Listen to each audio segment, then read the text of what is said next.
Dear students, इस video में हम डिस्कस करेंगे conditions for constructive and destructive interference. Basically we will be finding the mathematical expression for constructive interference and destructive interference, but this part we will be do later in the same video. उससे पहले हमें क्या करना होगा, जो दो coherent sources हैं जब वो सुपर इम्पोज करेंगे तो जो एक नई वेव बनेगी, उस वेव की, या मैं रिजल्टेंट वेव बोलूँ जिसे, उसका हमें एम्पलीट्यूड का एक्सप्रेशन निकालना है कि उसका एम्पलीट्यूड क्या होगा. इसी तरह से रिजल्टेंट वेव की ही इंटेंसिटी का भी मैथमेटिकल एक्सप्रेशन निकालना है. Then we will be finding the mathematical condition for constructive and destructive interference. तो बेटा ध्यान से देखना इस वीडियो को, बोर्ड के पॉइंट ऑफ व्यू से बहुत इम्पोर्टेंट वीडियो है ये, ध्यान से समझें. और कई बार तो ऐसा होता है एज इट इज़ पूरा का पूरा टॉपिक उठ के आ जाता है बेटा. तो मैं स्टार्ट कर रहा हूँ conditions for constructive and destructive interference में. देखो बेटा, तो बेटा सबसे पहले हमने क्या किया, waves from to coherent sources, जो दो कोहेरेंट सोर्सेज हम लेते हैं इंटरफेरेंस के लिए, उनसे जो लाइट वेव्स एमिट हो रही हैं उनकी इक्वेशन लिखते हैं बेटा. तो according to condition of interference बेटा, ठीक है. सो फर्स्ट सोर्स जो है लाइट का कोहेरेंट सोर्स, उसकी डिस्प्लेसमेंट की इक्वेशन लिखी बेटा हमने, y1 is equal to a sine omega t, और इसको नंबर दे दिया बेटा 1. क्लियर है.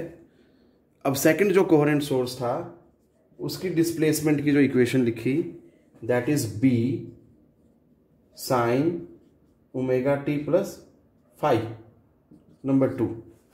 अब जरा ध्यान से देखें, ये जो होता है एम्पलीट्यूड ऑफ द वेव होता है. तो फर्स्ट जो कोहेरेंट सोर्स था उसका एम्पलीट्यूड a है, सेकंड कोहेरेंट सोर्स का एम्पलीट्यूड क्या है, b. क्लियर. अगर बात करें फाई की, तो ये फेज एंगल है, इसमें प्लस फाई आ रहा है. इट मीन्स जो सेकंड सोर्स है वो फर्स्ट वाले से फाई फेज एंगल पे आगे चल रहा है बेटा, ठीक है. क्योंकि अगर आपको याद हो, इंटरफेरेंस पे जो वीडियो बनाई गई थी उसमें कोहेरेंट सोर्सेज के बारे में भी बताया गया था कि जो कोहेरेंट सोर्सेज होते हैं उनमें या तो फेज डिफरेंस 0 होना चाहिए, मतलब यहाँ पे जैसे मैंने कुछ नहीं लिखा ओमेगा टी के साथ, ऐसे ही ओमेगा टी के साथ कुछ नहीं लिखूं. क्लियर. तो दोनों का फेज डिफरेंस क्या है, 0, ठीक है. या अब मैंने फाई लिख दिया तो दोनों का फेज डिफरेंस क्या है, फाई. बट ये फेज डिफरेंस जो है कांस्टेंट रहना चाहिए बेटा, ठीक है. ये चीज़ ध्यान देनी है. So basically this is the phase angle. तो इसमें ओमेगा टी प्लस 0 है और इसमें ओमेगा टी प्लस 5 है. तो फाई जो है that is the phase angle by which second coherent source leading the first one बेटा. अब जरा आगे देखें, जब ये प्रोपेगेट करेंगी इन द मीडियम तो बेटा आपस में सुपर इम्पोज करेंगी, क्योंकि इंटरफेरेंस किसका नतीजा है, सुपर इम्पोजिशन का, ठीक है. तो उसके अकॉर्डिंग क्या लगाएंगे हम, प्रिंसिपल ऑफ सुपरपोजिशन क्या कहता है, जो रिजल्टेंट वेव आएगी उसकी जो डिस्प्लेसमेंट होगी that will be given by y1 plus y2.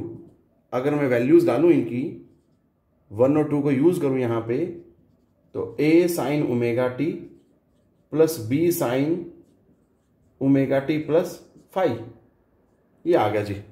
अब मुझे इसको सोल्व करना है. कैसे सोल्व होगा ये जरा ध्यान से देखें. y is equal to a sine omega t as it is लिख लें. क्लियर है बेटा. और इसको आगे एक्सपेंड करें, a sine omega t plus b. ये जो साइन ओमेगा टी प्लस 5 है, इसको a मान लो और इसको क्या मान लो, b मान लो. तो बेटा साइन a प्लस b का फॉर्मूला लगाना है मुझे यहां पे. तो क्या होता है, sine a cos b plus cos a sine b. ठीक है बेटा, ये फॉर्मूला याद होना चाहिए साइन a प्लस b का. Sine a cos b plus cos a sine b. a और b इंटरचेंज हो जाते हैं. देखो यहाँ पे ये a है, ठीक है, ये b है, ऐसे भी ये कोस, ये ओमेगा टी हो गया, पहले ये साइन के साथ था, अब कोस के साथ आ गया. ठीक है। ऐसे फाई पहले कोस के साथ आपको किसके साथ आ गया, साइन के साथ आ गया बेटा, ये चीज़ ध्यान देनी है। अब मैं क्या करता हूँ, साइन ओमेगा टी यहाँ भी है और साइन ओमेगा टी यहाँ भी है, दोनों टर्म्स को इकट्ठा रख लेता हूँ और इसको अलग कर देता हूँ। बी जो है इस पूरे के बाहर में है ब्रैकेट में। तो देखो जरा, y is equal to a sine omega t plus B sine omega t cos phi plus ये b इसके साथ भी मल्टीप्लाई होगा, b cos omega t sine phi. ठीक है बेटा जी। अब इसमें हम क्या करते हैं, यहां से साइन ओमेगा टी इसमें से और इसमें से कॉमन ले लेते हैं, तो अंदर क्या रह जाता है, a plus B cos phi sine omega t तो आ गया कॉमन, ठीक है जी, प्लस ये as it is b sine phi को पहले लिख लेते हैं कोस ओमेगा टी, इसको नंबर दे देते हैं बेटा 3। क्लियर है। अब हमें फर्दर इसको सॉल्व करना है। क्या करना है जरा ध्यान से देखें। देखो बेटा, मुझे ये पता है कि जो नई वेव आएगी उसकी डिस्प्लेसमेंट भी कुछ कुछ इसी तरह से आनी चाहिए ना, जो कि ये इतना बड़ा आ रहा है एक्सप्रेशन, तो मुझे इसको फर्दर सिंप्लीफाई करना है, सिंप्लीफाइड फॉर्म में लेके आना। जैसे ये है ना, अलग अलग वेव्स के एक्सप्रेशन डिस्प्लेसमेंट्स के लिए उनकी, बिल्कुल ऐसी जो नई वेव आएगी सुपर इम्पोज करने के बाद, तो उसकी डिस्प्लेसमेंट की इक्वेशन भी कुछ इन्हीं तरह से आनी चाहिए, सिंपल फॉर्म में। ठीक है, साइन की फॉर्म में लाने की कोशिश करनी है। तो देखो, ताकि हम कंपेयर कर सकें बेटा। अब हमें क्या करना है, a plus B cos phi को हम अज्यूम कर लेते हैं that is r cos theta. क्या मान लेते हैं, r कोस थीटा। तो यहां लिख देता हूं मैं, let a plus B cos phi is equal to r cos theta, और इसको नंबर मान लेते हैं हम 4। ठीक है बेटा जी। ऐसे ही हमने b साइन फाई को क्या मान लिया, that is r sine theta, number 5। अब हमें क्या करना है, यूजिंग 4 and 5 in 3, और देखते हैं बेटा क्या आता है हमारे पास। तो बेटा जी, जब हम 4 and 5 को 3 में यूज करते हैं तो क्या आएगा हमारे पास, y is equal to r cos theta sine omega t plus r sine theta cos omega t. अब दोनों में से r कॉमन आ रहा है और मैं टर्म्स को एडजस्ट कर देता हूं। साइन को पहले लिख देता हूं, sine a cos b plus cos a sine b। तो बेटा जी ये क्या बन गया, y is equal to r, और ये sine a cos b plus cos a sine b क्या बन गया, साइन a प्लस b का फॉर्मूला बन गया। और ये हमारे पास आ गया बेटा जी r sine omega t plus theta. तो बेटा जरा आप ध्यान से देखें, ये जो हुआ हमारे पास एक्सप्रेशन आया, जो नई रिजल्टेंट वेव आई है बेटा, उसकी डिस्प्लेसमेंट की इक्वेशन। अब मैंने आपको बताया था इसी वीडियो में कि यहाँ पे जो ये होता है सबसे स्टार्टिंग में एकदम, y इज इक्वल टू ये जो अब r आ रहा है, this is the amplitude of the resultant wave. अब ये r क्या होगा, हमें तो सिंप्लीफाइड फॉर्म में तो मिल गया इक्वेशन, ठीक है, कि y is equal to r sine omega t plus theta. But इस r की वैल्यू अगर मुझे निकालने के लिए बोल दे कि भैया रिजल्टेंट वेव का एम्पलीट्यूड निकालो, तो how I will be finding that. तो उसके लिए मुझे इक्वेशन नंबर 4 and 5 की ही हेल्प लेनी होगी, और वहाँ से हम फिर क्या करेंगे, r के लिए एक्सप्रेशन निकालेंगे। तो मैं सब टॉपिक्स की फॉर्म में इस वीडियो को बना रहा हूँ बेटा, ठीक है। जैसे अब ये है तो मैं अब यहाँ पे एक सब टॉपिक डालूंगा इसी वीडियो में ही, that is the amplitude of the resultant wave. ठीक है, इस तरह से आप पार्ट्स में करेंगे तो ज़्यादा क्लैरिटी रहेगी आपको। तो बेटा मैंने यहाँ लिखा है first part, that is the amplitude of resultant wave. तो उसके लिए बेटा हमें पता होता है रिजल्टेंट वेव का जो एम्पलीट्यूड जिसे हम r बोल रहे हैं, उसके लिए हमने एक्सप्रेशन निकालना है कि r के लिए क्या एक्सप्रेशन होगा। तो बेटा हमें पता है फ्रॉम इक्वेशन 4 and 5 से, तो 4 में हमने क्या लिखा था, a plus B cos phi को हमने आर कोस थीटा माना था। इसको मैं नंबर वही कैरी कर रहा हूं एज इट इज, ठीक है जी। और बी साइन फाई को हमने आर साइन थीटा माना था बेटा। अब अगर मैं क्या करूं, इनको स्क्वेयर और ऐड कर दूं, मैं यहां लिख देता हूं स्क्वेयरिंग एंड एडिंग, तो हमें क्या मिलता है बेटा, R square cos square theta plus R square sine square theta is equal to A plus B cos phi का whole square plus B sine phi का होल स्क्वेयर बेटा। अब मैं क्या करता हूं, ब्रैकेट्स को ओपन करता हूं और लेफ्ट साइड को अलग से सोल्व करता हूं। अगर दोनों से आर स्क्वेयर कॉमन आ जाता है तो अंदर ब्रैकेट में क्या रह जाता है बेटा, sine square plus cos square, और that is equal to 1। So R square यहां मैं लिख भी देता हूं, कहीं आपको कंफ्यूजन ना हो जाए। लो जी, अब ये ए प्लस बी का होल स्क्वेयर और ये ऐसे कैसे टर्म, तो A square plus B square plus 2ab। लो जी, ये तो इसको सोल्व किया तो ये आ गया। अब इसके ऊपर ब्रैकेट के ऊपर क्या है, स्क्वेयर है, इसको करूंगा तो B square sine square phi. Clear है बेटा। अब मुझे क्या करना है, इन दोनों टर्म्स को इकट्ठा रखना है बेटो।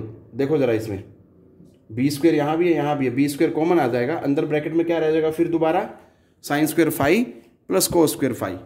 तो क्या आ जाता है बेटा, this is equal to 1 again, R square is equal to A square plus B square. इन दोनों को सोल्व किया तो बी स्क्वेयर मिलेगा plus 2ab cos of phi. ये हमारे पास आर स्क्वेयर के लिए आया बेटा एक्सप्रेशन।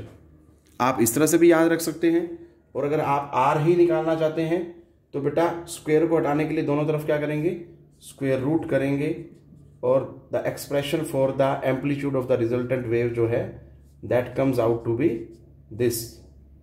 ये रिजल्ट आ गया बेटा हमारे पास, ठीक है। ये बात ध्यान देनी है आपने। This is the expression for amplitude of the resultant wave, जिसमें आप देख पा रहे हैं स्क्वेयर रूट के अंदर क्या है, फर्स्ट वेव का एम्पलीट्यूड का स्क्वेयर प्लस सेकंड वेव का एम्पलीट्यूड का स्क्वेयर प्लस 2ab, दोनों वेव्स के एम्पलीट्यूड्स, इनटू में क्या है कोस फाई, जो फेज एंगल था सेकंड वेव का। ये ध्यान रखना है बेटा। अब हम सेकंड पार्ट की तरफ चलते हैं इसी में ही, जिसमें हमें क्या निकालना है, जो ये रिजल्टेंट वेव आई हमारे पास उसकी इंटेंसिटी निकालनी है बेटा। तो देखते हैं। तो बेटा इंटेंसिटी ऑफ रिजल्टेंट वेव का एक्सप्रेशन निकालने के लिए हमें इस बात का पता होना चाहिए कि जो इंटेंसिटी होती है that is directly proportional to the square of amplitude of the wave. अब हमारे पास यहाँ पे स्टार्टिंग में दो कोहेरेंट सोर्सेज थे और दोनों का अपना अपना एम्पलीट्यूड था। तो पहले तो अगर मैं उनकी इंटेंसिटीज निकालता हूँ तो देखते हैं बेटा क्या होता है। So intensity according to this statement, intensity of first source जो था कोहेरेंट सोर्स, उसकी क्या होगी, दैट उसका एम्पलीट्यूड था ए। तो बेटा वो कहता है इज डायरेक्टली प्रोपोर्शनल। अब डायरेक्टली प्रोपोर्शनल है तो यहाँ प्रोपोर्शनेट का साइन आएगा, ठीक है जी, to the square of the amplitude. लो ये लिख दिया। अब प्रोपोर्शनेट का साइन हटाने के लिए बेटा कांस्टेंट लगाना पड़ेगा। तो यहाँ पे क्या आ जाता है, I1 इज इक्वल टू के ए स्क्वेयर। तो के जो है कांस्टेंट ऑफ प्रोपोर्शनैलिटी है यहाँ पे। इसी तरह से अगर हमें बोला जाए कि एम्पलीट्यूड ऑफ सेकंड सोर्स वो क्या होगा, दैट इज प्रोपोर्शनल टू उसका, देखो इंटेंसिटी ऑफ सेकंड सोर्स जो होगी that is proportional to square of the amplitude of the second wave, क्योंकि सेकंड वेव का जो एम्पलीट्यूड था वो b था और इंटेंसिटी क्या है I2, that is proportional to square of b। अब अगर मैं इसको सिंप्लीफाई करूं तो कांस्टेंट ऑफ प्रोपोर्शनैलिटी चाहिए बेटा मेरे को, दैट इज के बी स्क्वेयर। समझते जाना ध्यान से, ठीक है। अब मैं क्या कर रहा हूं, जान के इसको इस तरह से सोल्व कर रहा हूं क्योंकि मुझे आगे जरूरत पड़ेगी। रूट I1 की वैल्यू क्या होगी, अगर I1 के ए स्क्वेयर है तो रूट I1 क्या हो जाएगा, रूट के इंटू ए। इसी तरह से रूट I2 क्या हो जाएगा, दैट इज रूट के इंटू बी। अब अगर कोई मुझे बोले कि भैया रूट I1 I2 की वैल्यू निकालो, तो क्या होगा? रूट I1 I2, तो बेटा सीधा सीधा आपको पता लग रहा है रूट I1 की वैल्यू ये रही, रूट I2 की वैल्यू ये रही, दोनों को आपने मल्टीप्लाई करना है। तो रूट के इंटू ए, ये तो है रूट I1 की वैल्यू, ठीक है जी। फिर रूट के इंटू बी, ये है I2 की वैल्यू, रूट I2 की वैल्यू, ठीक है बेटा, क्लियर। अब दोनों को अगर मैं सिंप्लीफाई करूं तो मुझे क्या मिलता है? Root I1 into I2 is equal to क्या होता है बेटा? रूट के और रूट के क्या हो जाएगा? के, मल्टीप्लाई होने के बाद, so that is equal to KAB। ये बात आपने याद रखनी है, ठीक है बेटा, क्योंकि ये रिजल्ट यूज होगा इसी में ही। कब होगा देखो जरा, मेरा एम क्या है? Intensity of resultant wave, resultant wave की इंटेंसिटी निकालनी है। अब अकॉर्डिंग टू दिस स्टेटमेंट जो इंटेंसिटी है वो proportional to square of the amplitude होता है, और रिजल्टेंट वेव का एम्पलीट्यूड क्या है? R, ठीक है जी। So intensity of resultant wave is proportional to square of amplitude. Clear है बेटा? अब जरा ध्यान से सुनना, प्रोपोर्शनैलिटी का साइन हटाने के लिए कांस्टेंट लगाया, एंड दैट इज दिस। अब हमें पता है R स्क्वायर की वैल्यू, क्योंकि अगर R की पता है तो R स्क्वायर की भी पता है, इट मीन स्क्वायर करके 1 मिनट में निकाली जा सकती है। तो वो है A square plus B square plus 2AB cos phi, ठीक है जी।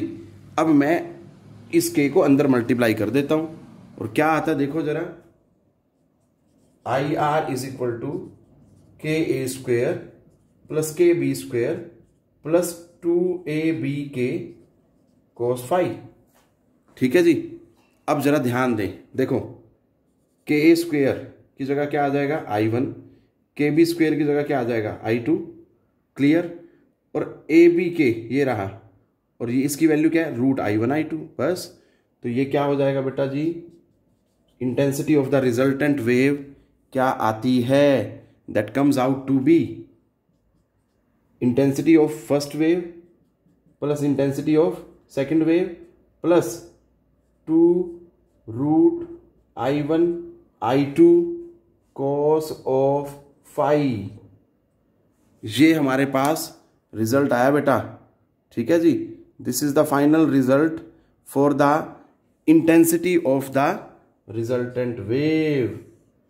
ये आपने याद रखना है, ठीक है बेटा। ये रूट है, अच्छे से ध्यान रख लें, क्लियर। और ये मैंने सोल्व करके भी दिखाया कि रूट I1 I2 की वैल्यू क्या है। इसको जान के इस तरह से सोल्व किया ताकि आपको एकदम से क्लियर हो जाए ये कॉन्सेप्ट कि आया कैसे।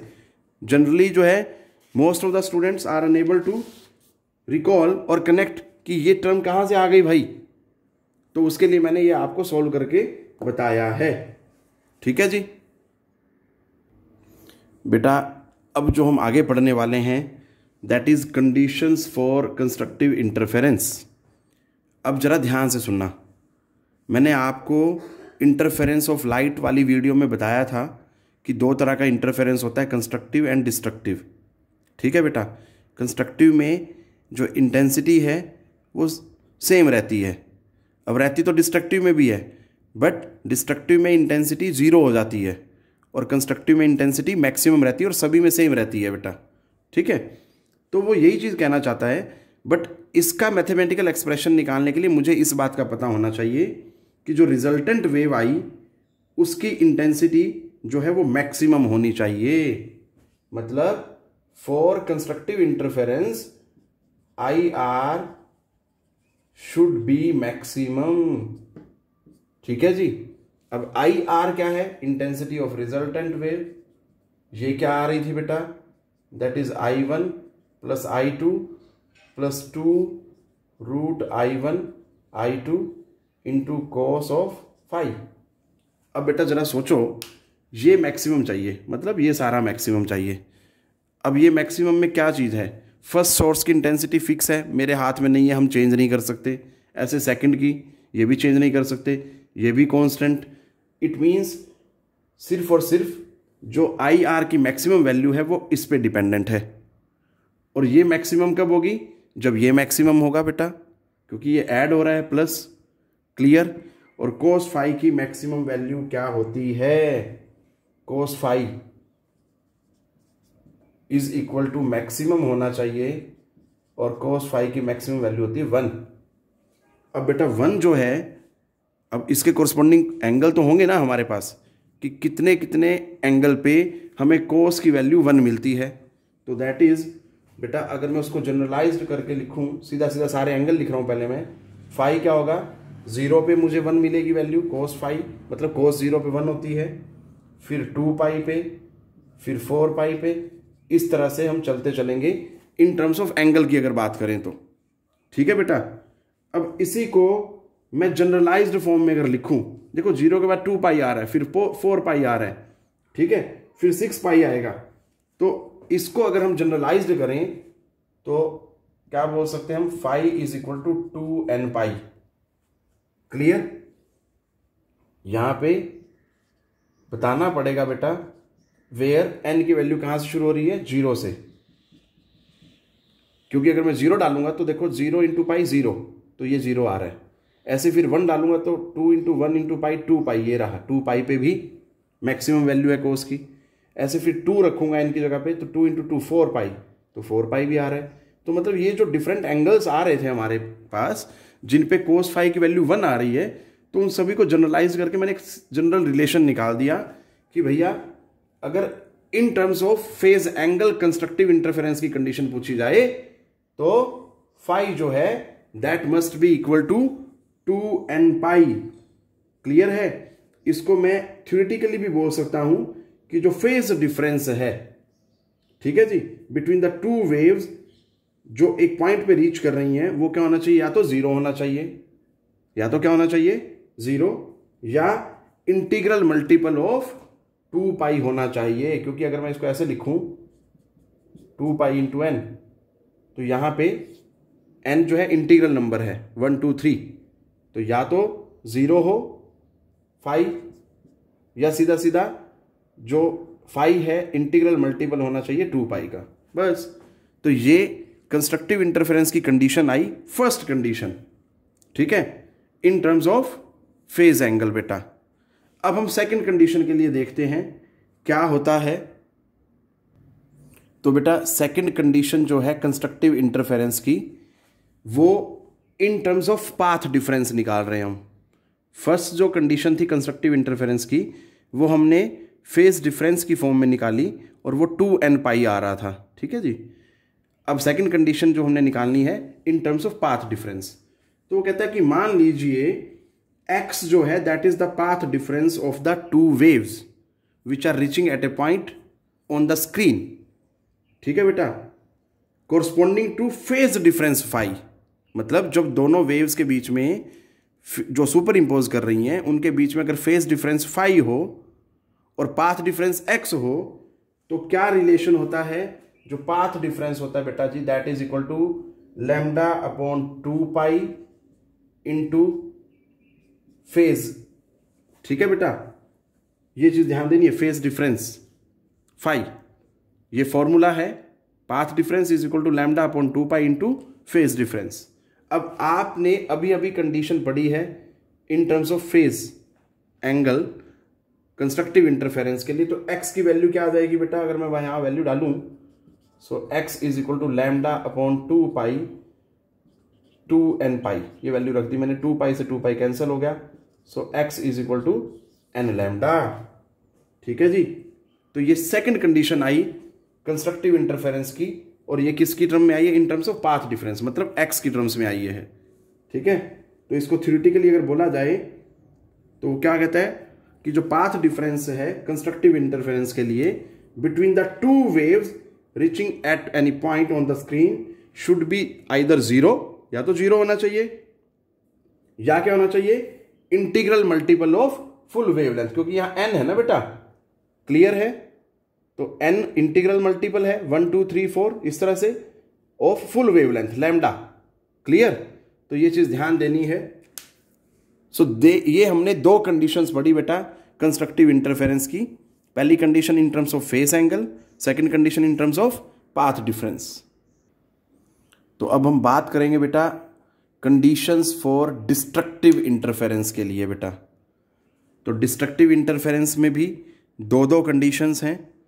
हम पहली जो कंडीशन निकालेंगे in terms of phase angle निकालेंगे, ठीक है बेटा, बट वो तभी निकल पाएगी जब हमें ये बात पता होगी कि भैया फॉर कंस्ट्रक्टिव इंटरफेरेंस जो इंटेंसिटी है रिजल्टेंट वेव की दैट शुड बी मिनिमम, ठीक है बेटा, वो मिनिमम होनी चाहिए। ये बात पता होगी तभी हम सोल्व कर पाएंगे, ठीक है। अब हमें पता होता है जो आई आर होता है उसका रिजल्ट क्या है बेटा, I1 plus I2 plus 2 root I1 I2 cos phi. अब बेटा ये भी कांस्टेंट, ये भी कांस्टेंट, ये भी कांस्टेंट, तो सारा जो डिपेंड हो गया हमारा रिजल्ट डिस्ट्रक्टिव इंटरफेरेंस के लिए that is on the value of cos phi. अब कोस फाई की अगर मैं मिनिमम वैल्यू लूंगा तभी आई आर क्या आएगा मेरे पास, मिनिमम आएगा, ठीक है बेटा, ये चीज हमें ध्यान देनी है। तो अब कोस फाई की मिनिमम वैल्यू क्या होती है भैया, तो वो क्या होती है कोस फाई मिनिमम, मतलब कोस के ग्राफ अगर बना के देखें तो 1 मिनट में आपको पता लग जाएगा, नहीं तो आप सीधा सीधा याद भी रख सकते हैं। कोस फाई की जो मिनिमम वैल्यू होती है दैट इज -1 होती है। अब बेटा ये -1 जो वैल्यू है डिफरेंट एंगल्स पे होती होगी, तो अलग अलग जो एंगल्स हैं फाई उनकी वैल्यू क्या क्या होगी, जिसपे कोस फाई की वैल्यू क्या मिलेगी, -1 मिलेगी। तो दैट इज फाई जो है पाई एंगल पे मतलब 180 डिग्री पे -1 होता है, फिर उसके बाद 3 पाई पे -1 होता है, फिर 5 पाई पे, इस तरह से चलते चलें तो ये होता है बेटा। अब मैं क्या करता हूं, इसको जनरलाइज कर देता हूं, एक जनरल एक्सप्रेशन निकालता हूं जिससे मुझे ये सारे अलग अलग एंगल याद ना रखने पड़े, ठीक है। तो फाई इज इक्वल टू क्या बनाया बेटा मैंने, दैट इज देखो यहां पे ओड मल्टीपल है 1 3 5, क्लियर। तो मैं इसको इस तरह से लिखता हूं 2n-1 into pi where n is equal to 1 2 3। ये चीज ध्यान देनी है बेटा, कंस्ट्रक्टिव में n की वैल्यू हमने 0 से शुरू की थी, ठीक है, डिस्ट्रक्टिव में n की वैल्यू हमने 1 से शुरू की है, ये चीज ध्यान रखनी है आपने हमेशा। देखो क्योंकि कंस्ट्रक्टिव में n0 जो है that represents the central maxima, मतलब स्क्रीन के बिल्कुल सेंटर पे जो ब्राइट बैंड आता है उसको रिप्रेजेंट करता है बेटा, ये याद रखना है, इसलिए वहां पे n की वैल्यू 0 लेते हैं हम यहाँ। अब इसमें क्या है, n की वैल्यू 1 से शुरू किया, आप चेक करो अगर मैं n की वैल्यू 1 रखता हूं तो 2 -